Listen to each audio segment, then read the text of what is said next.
Welcome back to the podcast. My name is Joseph Clough, and this is episode 777. And in today's episode, we're talking about breaking the cycle of the imposter syndrome. That's what we're really talking about today.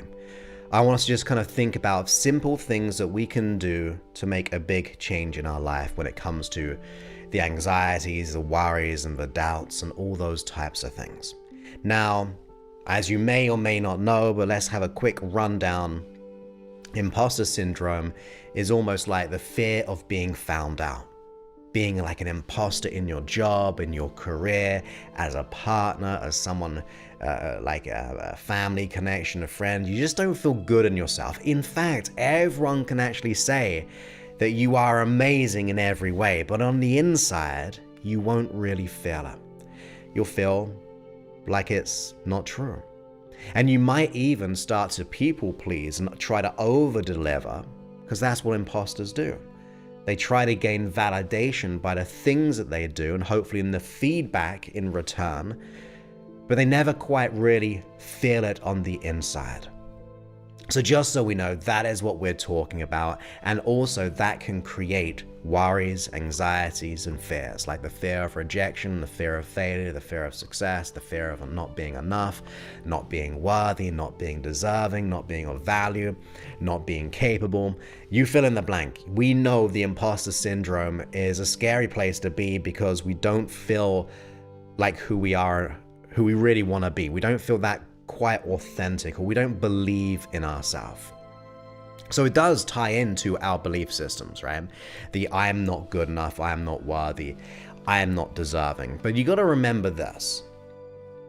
That belief system was created in your past. It was created in the things that you did, you acted and reacted unconsciously, under stress, or not knowing better. In other words, when we're a kid and we don't have an idea of what is truth and what is not truth.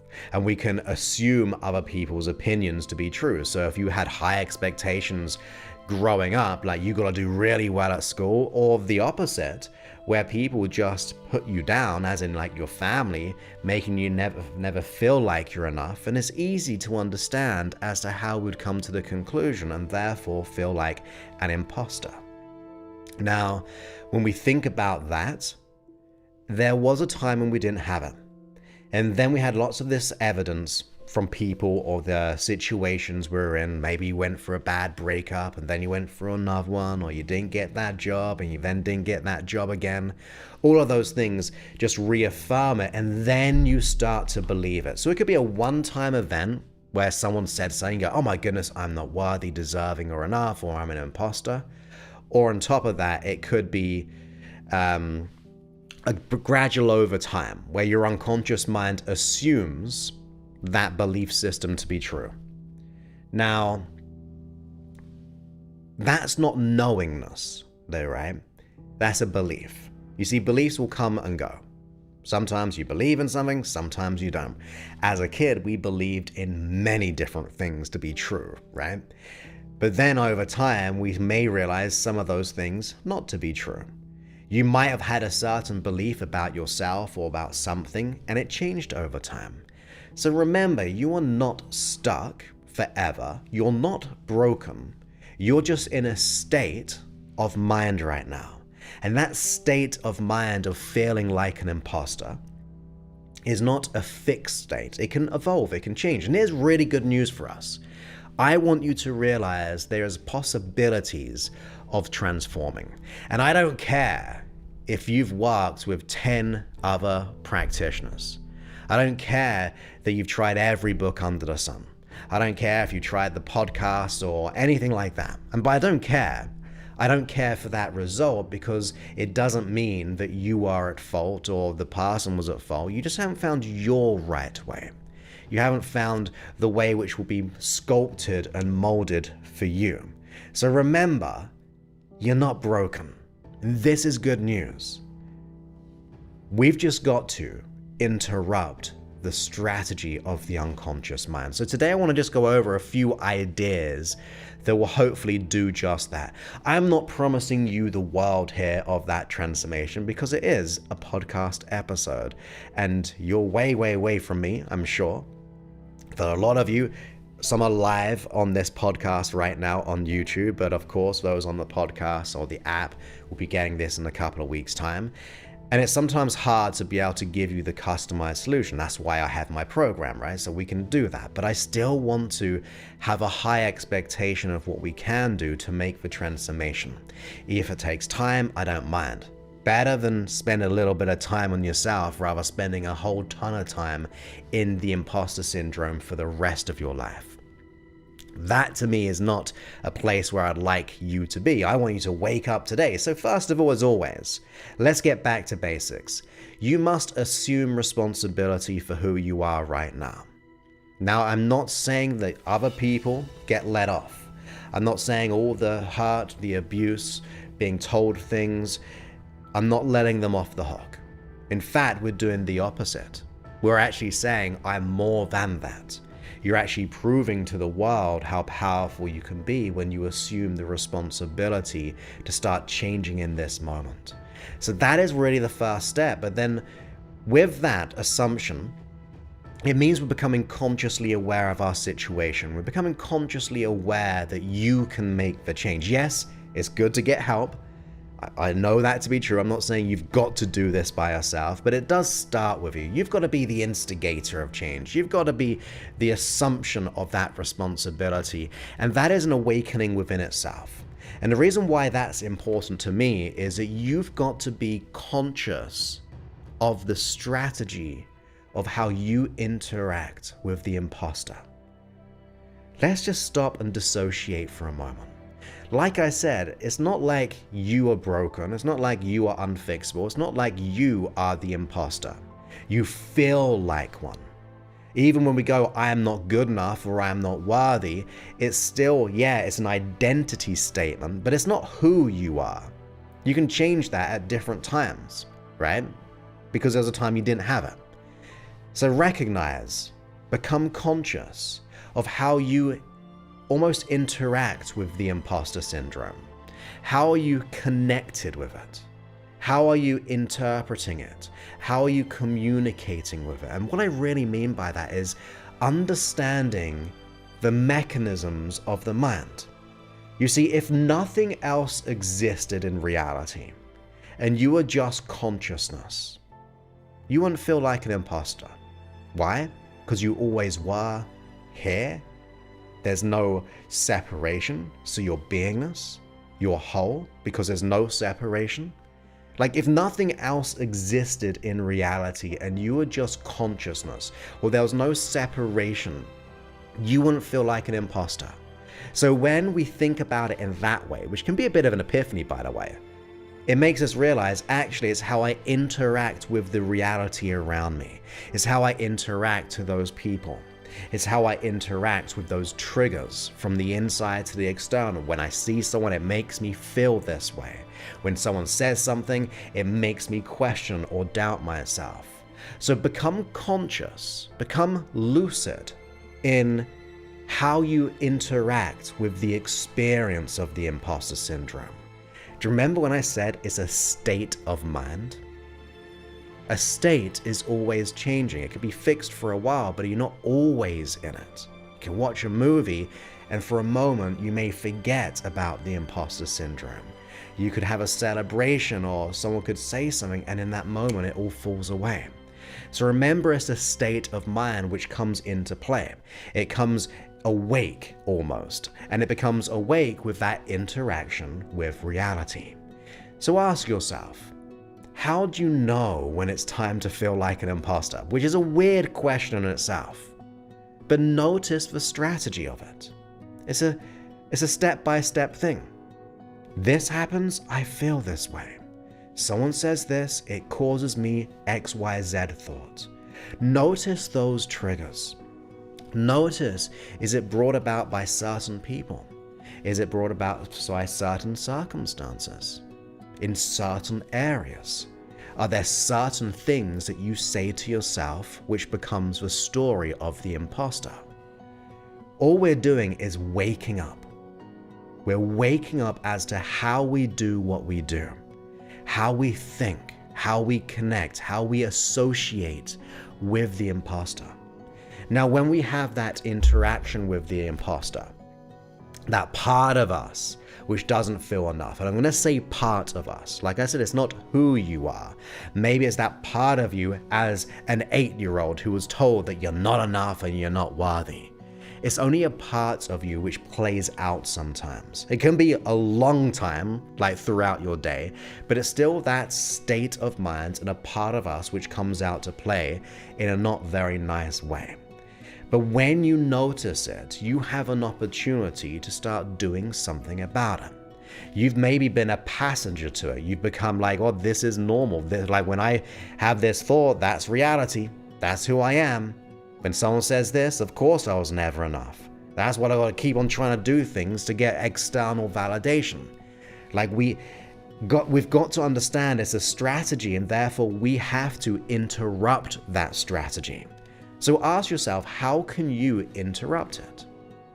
Because when it appears and we do nothing, it reaffirms the association unconsciously. It reaffirms the feelings, the sensations, the beliefs, the thoughts, the memories. It just reaffirms. It becomes like a foundation. Well, if we want to be able to create a new foundation, you've got to interrupt the old one, the old story. So, a couple of things you can do. You can become more stoic. Is this really true? Are there counterexamples? Because if you have a thought of, like, they did that and it must mean I'm this, well, does it really mean it? You may have believed it to be true, but could it mean something else? Ask yourself, what else could this mean? What else can I do? How can I interact with this differently today? Can I change my association with it? Can I focus on that part of me? Because here's the other thing. In the same way that it's not in a fixed state, but it also feels like an identity, we start to have that negativity associated with it, and therefore it becomes self-hatred, right? It becomes, I hate being who I am. Well, when you're having that self-hatred for yourself, you're also hating that part of you who was maybe 8 years old. Now, I'm not necessarily talking about like inner child work, which I have nothing against, and I do aspects of it in different and unique ways. But when you are having that shame, hurt, guilt, fear, anger, that resentment for feeling like an imposter, well, you're actually kind of having the toxic aspect to the part of you who was way back when. And to me, that's not right. So maybe one of the reframes, the different perspectives, is to actually see the intention behind the behavior. But that part of you way back then hasn't had the ability to evolve to this moment with the knowing of self-worth. So sometimes I think about, who do I have to become to get to where I want to be? But who do I need to be for that past aspect of me? Maybe you need to be the person that you needed back then, which is an interaction and an interruption. So when that happens, that internal critic of saying, who are you to do X, Y, Z, I'm not enough, and fill in the blank. When the imposter syndrome comes in, it is your job to radiate it with love. To radiate that aspect of you, to reconnect with who you are by deciding it doesn't have to be a reality today, but there could be a new story that you can create from this. There could be a new way of being that will allow you to see the contrasting experience of beauty within you and also around you. So begin to notice that within your mind. Notice the interactions that we have. Consider what is happening. Because when you start to become conscious of it, you then start to become the creator of it. If you think about like meditation, it's like the observation of your thought. So when you're meditating, you're trying to become the observer of your thoughts, which is like a dissociation, right? It's trying to get outside of thinking. For most meditations, let's just say, I know there's lots of different kinds. And I enjoy the other kinds as much as being the observer. But in the same way, we need to be the observer of our thoughts of the imposter. We have to be the observer of the strategy that we have when we do the things that we do to be the imposter. We've got to become conscious of our triggers, our actions and our reactions. And when they occur, rather allowing them to take growth, rather than allowing them to get bigger and stronger and all those types of things, to keep on that story, you've got to go, look, is this really true? Are there other ways? Are there other things you can say to yourself? Now, it becomes very hard at the very, very beginning because you have been trained, you have become programmed, you've been hypnotized by the past events, by society, by people, by the situations that you've gone through. But you've got to go wait. And every time you go wait and stop, observe, notice, consider, what else could this mean? How can I be different? What would happen if I did X, Y, Z? You will start to create a new way of being. It will take some time. It will take a moment. It may take a week. It may take a year, depending how we go on the solution. But ultimately, as you start to interrupt it, you are imagining your brain like a record or a CD, right? Usually it plays the song of the imposter syndrome. It plays the album of not being enough. It might be playing the greatest hits of not being deserving or capable. And it's on repeat. Well, every time it starts to play and you start to stop it and scratch it a little bit, over time, that song, that album, that greatest set of hits of the imposter will no longer be able to play the same tune. You are interrupting the strategy. So make a decision that you're going, hey, when that album comes on, I'm going to start to stop it for a moment, even if it's for a brief second in the beginning. Over time, it'll become a minute. Over time, it'll become a week. Over time, it'll be a month or a year or forever. Because every time you interrupt the strategy over and over and over again, it can't keep playing the same way. If you then start to add other aspects to it, and there's where we can get creative, is we can radiate that part in love, or we can even go, look, it's okay. That little bit of inner critic comes in, it's okay, it's just you. It doesn't have to be my reality. Even if you don't believe it in the beginning. You start to change your frame of reference. You start to interrupt the triggers. You start to interrupt the strategy. And the whole thesis of this episode is saying that, look, it's a state of mind. It's not a constant state of mind. You are not broken. You're not unfixable. Your belief is not your reality. It's your subjective reality. But it's not the objective reality. And the more you start to consider that frame of reference, no longer be the passenger of the imposter, no longer being sedated by that story over and over again. Because at the end of the day, look, you have to participate differently. You see, if you're participating with the imposter, I know we're kind of like separating as a different, what's the word I'm looking for? A different entity as such. But I'm just trying to get that separation. Observe it for what it is, right? Observe it for what it is. The more you start to dissociate from it and reconnect it anew, once you start to not be sedated by the story that it tells you, once you start to wake up to that responsibility of consciousness, you'll start to interrupt it and interact with it in a way that it's not you. It's a part of you playing out right now. That's all it is. You're playing out the role of not being enough. You're playing out the role of anxiety.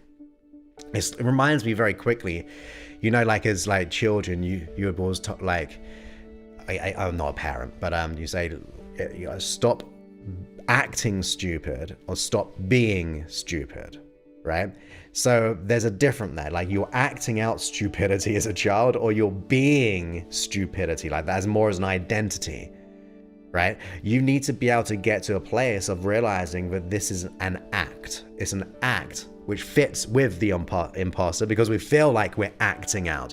Well, now it's time to recognize that it is an act, it is a behavior, it is a strategy. But once you start to assume the responsibility and start digging away at it, keep scratching at that record, considering alternatives, it can no longer come out in that way.